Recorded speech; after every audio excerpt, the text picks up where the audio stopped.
את האיום המיידי הזה סיכלנו, וגם חיסלנו את הרודן חמינאי. אם לא היינו פועלים בזמן ובעוצמה, Iran wanted to launch a nuclear strike. ইসরায়েলের প্রধানমন্ত্রী নেতানিয়াহুর এক ঐতিহাসিক স্বীকারোক্তি। তেল আবিবে পারমাণবিক হামলা ঠেকাতে রাতারাতি অভিযান চালিয়েছে ইসরায়েল। এর সোজা অর্থ ইরান ইতোমধ্যে পারমাণবিক বোমা পেয়ে গেছে এবং মোসাদের কাছে এর অকাট্য প্রমাণ রয়েছে। তেল আবিব এবং ওয়াশিংটনের মেরুদণ্ড দিয়ে যখন ভয়ের শীতল স্রোত নামিয়ে দিয়েছে এই খবর, ঠিক তখনই ফাঁস হলো আরও ভয়ঙ্কর এক তথ্য। ইরানের প্রেসিডেন্ট পেজেশকিয়ান পাকিস্তানের প্রধানমন্ত্রীর কাছে গোপনে স্বীকার করেছেন চাপ বাড়লে ইরান ভূগর্ভস্থ নিউক্লিয়ার টেস্ট করতেও প্রস্তুত। প্রশ্ন হল, নেতানিয়াহুর বহুচর্চিত এই ঐতিহাসিক অভিযান যদি সফলই হবে, তাহলে কেন মাত্র 18 ঘণ্টার মাথায় ইসরায়েলকে যুদ্ধক্ষেত্র থেকে লেজ গুটিয়ে পালাতে হলো? মোসাদ আসলে ইরানের পাতা কোন ভয়ঙ্কর ফাঁদে পা দিয়েছিল, যার ভয়ে তেল আবিব এখনও থর থর করে কাঁপছে? পাকিস্তানের কাছে ইরানের দেওয়া ভূগর্ভস্থ টেস্টের গোপন বার্তাটি কি শুধুই একটি হুমকি ছিল, নাকি এটি ছিল আইআরজিসির একটি মাস্টারমাইন্ড সাইকোলজিক্যাল চাল, যা দিয়ে তারা পেন্টাগনকে ভুয়া টার্গেটের পেছনে ছুটিয়ে তাদের আসল পারমাণবিক বোমাগুলো অন্য কোথাও লুকিয়ে ফেলেছে? এবং সবচেয়ে বড় প্রশ্ন, ইরান যখন তাদের পারমাণবিক শক্তি এক এক করে উন্মোচন করছে, তখন আমেরিকা এবং ইসরায়েল কি তাদের 70 বছরের পুরনো আধিপত্যের মৃত্যু মেনে নিয়ে তেহরানের সাথে নতুন শর্তে আলোচনায় বসতে বাধ্য হবে, নাকি তারা নিজেদের সম্পূর্ণ ধ্বংস নিশ্চিত জেনেও এক আত্মঘাতী যুদ্ধে ঝাঁপ দেবে? এইসব রুদ্ধশ্বাস প্রশ্নের উত্তর এবং ইসরায়েলের লুকানো কান্নার পেছনের আসল সত্য উন্মোচন করতে ভিডিওটিতে একটি লাইক দিয়ে শেষ পর্যন্ত আমাদের সাথেই থাকুন। প্রথমেই আসা যাক নেতানিয়াহুর সেই বহুচর্চিত ঐতিহাসিক অভিযানের কথায়। এটি কোনো সাফল্য নয়, এটি হলো ইসরায়েলের ইতিহাসের সবচেয়ে বড় ব্যর্থতা ঢাকার এক মরিয়া রাজনৈতিক নাটক। নেতানিয়াহু কেন এমন ভয়ঙ্কর চরিত্র তুলে ধরলেন? কারণ তিনি এবং তার গোয়েন্দা সংস্থা মোসাদ আক্ষরিক অর্থেই ইরানের পাতা এক ভয়ঙ্কর ফাঁদে পা দিয়েছিল। তারা ভেবেছিল ইরানের পারমাণবিক স্থাপনার গোপন তথ্য তারা পেয়ে গেছে, কিন্তু বাস্তবে তারা যা পেয়েছে তা ছিল শুধুই আইআরজিসির দেখানো এক টোপ। আর সেই টোপ গেলার পরেই শুরু হয় আসল খেলা।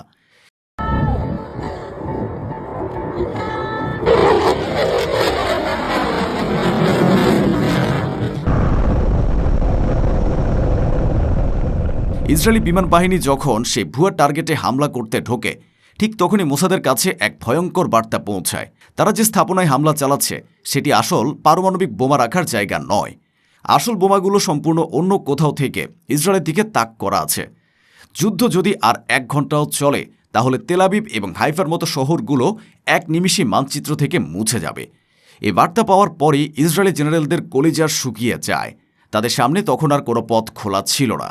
এ তথাকথিত ঐতিহাসিক অভিযান শুরুর মাত্র 18 ঘণ্টার মাথায় ইসরায়েলকে যুদ্ধক্ষেত্র থেকে লেজ গুটিয়ে পালাতে হয়।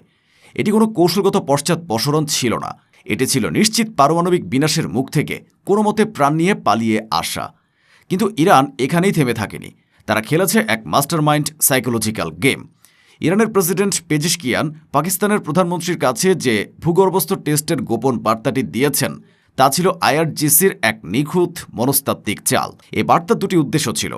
প্রথমত, ইরান বিশ্বকে একটি বার্তা দিল যে তারা একটি দায়িত্বশীল পারমাণবিক শক্তি। তারা প্রথমে হামলা করতে চায় না, কিন্তু চাপ সৃষ্টি করলে নিজেদের শক্তি প্রদর্শন করতে এক মুহূর্ত দ্বিধা করবে না। দ্বিতীয় এবং সবচেয়ে ভয়ঙ্কর উদ্দেশ্যটি হল পেন্টাগনকে বোকা বানানো। ইরান জানত তাদের এই গোপন কথোপকথন পশ্চিমা গোয়েন্দারা ঠিকই আড়ি পেতে শুনবে, আর এর ফলে আমেরিকা ও ইসরায়েলের গোয়েন্দা সংস্থাগুলো এখন হন্যে হয়ে ইরানের মরুভূমি আর পাহাড়ের নিচের সেই কাল্পনিক টেস্ট সাইটগুলো খুঁজে বেড়াবে। তারা তাদের বিলিয়ন বিলিয়ন ডলারের স্যাটেলাইট এবং সম্পদ খরচ করবে ভুয়া টার্গেটের পেছনে। আর এই সুযোগে ইরান তাদের আসল ওয়েপনাইজড পারমাণবিক বোমাগুলো সম্পূর্ণ সুরক্ষিতভাবে এমন কোনো গোপন স্থানে সরিয়ে ফেলবে, যার কথা আমেরিকা কোনো দিন কল্পনাও করতে পারবে না। এটি এমন এক নিখুঁত দাবার খেলা যেখানে আমেরিকা চাল দেওয়ার আগেই হেরে বসে আছে। এ নতুন বাস্তবতায় তেল আবিব এবং পেন্টাগনের ভেতরে এখন চরম আতঙ্ক বিরাজ করছে। ইসরায়েলের সাধারণ মানুষ, যারা এতদিন নিজেদের আয়রন ডোমের অহংকারে বুঁদ হয়ে থাকত, তারা আজ বুঝতে পারছে যে ইরানের একটি পারমাণবিক মিসাইলের সামনে তাদের এই খেলনা ডিফেন্স সিস্টেমটি কোনো কাজেই আসবে না। নেতানিয়াহুর বোকামির কারণে ইসরায়েলিরা আজ নিজেদের ঘরে বসে পারমাণবিক হামলার ভয়ে থর থর করে কাঁপছে। অন্যদিকে পেন্টাগনের জেনারেলদের রাতের ঘুম হারাম হয়ে গেছে। তাদের ৭০ বছরের পুরনো সব যুদ্ধের হিসাব নিকাশ আজ এক মুহূর্তে অচল হয়ে গেছে। তারা বুঝতে পারছে ইরানের সাথে যুদ্ধ মানে এখন আর কোনো সাধারণ যুদ্ধ নয়, এটি এক ভয়াবহ পারমাণবিক বিপর্যয়। তাদের $13 বিলিয়ন এয়ারক্রাফট ক্যারিয়ার, তাদের F-35 যুদ্ধ বিমান, এসব কিছুই এখন ইরানের একটি মাত্র পারমাণবিক বোমার সামনে তুচ্ছ। সুতরাং সবচেয়ে বড় প্রশ্ন, এখন কি হবে মধ্যপ্রাচ্যের ক্ষমতার মানচিত্র? উত্তরটি অত্যন্ত পরিষ্কার। ইরান আজ মধ্যপ্রাচ্যের অঘোষিত পারমাণবিক শক্তি। তাদের হাতে রয়েছে পারমাণবিক বোমা এবং সেই বোমা বহন করার জন্য হাইপারসনিক মিসাইল। এর ফলে আমেরিকা এবং ইসরায়েলের সামনে এখন মাত্র দুটি পথ খোলা আছে। প্রথম পথটি হল চরম অপমানের।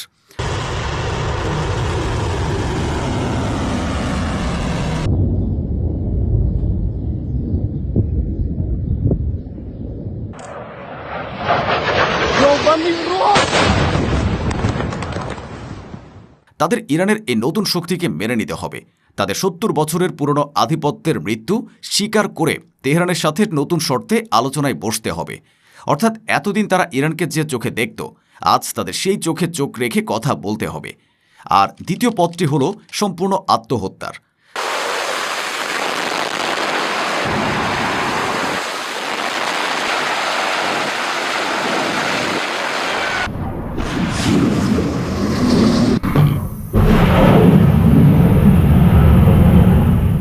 তারা যদি নিজেদের ধ্বংস নিশ্চিত জেনেও এক শেষ চেষ্টা হিসেবে ইরানের উপর কোনো বড় হামলা চালায়, তবে তা হবে তৃতীয় বিশ্বযুদ্ধের চূড়ান্ত সূচনা। আর সেই যুদ্ধে ইসরায়েল নামক রাষ্ট্রটির অস্তিত্ব মানচিত্র থেকে চিরতরে মুছে যাবে। মধ্যপ্রাচ্যে থাকা আমেরিকার সমস্ত ঘাঁটি এক নিমিষেই ছাইয়ের স্তূপে পরিণত হবে। দর্শক মণ্ডলী, অবরোধ, নিষেধাজ্ঞা, গুপ্তচর বৃত্তি এবং শত শত বিজ্ঞানীর হত্যাকাণ্ড কোনো কিছুই ইরানকে দমাতে পারেনি। তারা আজ নিজেদের মেধা এবং ইমানি শক্তির জোরে পারমাণবিক শক্তিধর দেশে পরিণত হয়েছে। নেতানিয়াহুর আজকের এ কান্না আর পেন্টাগনের চাপা আতঙ্কই হল ইরানের সবচেয়ে বড় বিজয়। মধ্যপ্রাচ্যের আকাশে আজ আর আমেরিকার একক রাজত্ব নেই, সেখানে আজ উড়ছে ইরানের বিজয়ের পারমাণবিক নিশান। আপনাদের কি মনে হয়, ইরানের এই পারমাণবিক সক্ষমতা অর্জনের পর আমেরিকা ও ইসরায়েল কি তাদের আগ্রাসী নীতি থেকে সরে এসে অপমানের পথটি বেছে নেবে, নাকি তারা নিজেদের সম্পূর্ণ ধ্বংস ডেকে এনে আত্মঘাতী যুদ্ধে ঝাঁপ দেবে? আপনার তীক্ষ্ণ এবং মূল্যবান বিশ্লেষণ অবশ্যই আমাদের কমেন্ট বক্সে লিখে জানান। ভিডিওটি ভালো লাগলে এবং আপনি যদি মুসলিম বিশ্বের এই ঐতিহাসিক উত্থানে গর্বিত হন, তবে এখনই ভিডিওটিতে একটি লাইক দিন এবং শেয়ার করে সবাইকে জানিয়ে দিন যে পশ্চিমা বিশ্বের পতনের দিন শুরু হয়ে গেছে। দেখা হবে পরবর্তী এক্সক্লুসিভ আপডেটে। ততক্ষণ পর্যন্ত ভালো থাকুন, সত্যের সাথে থাকুন। আল্লাহ হাফেজ।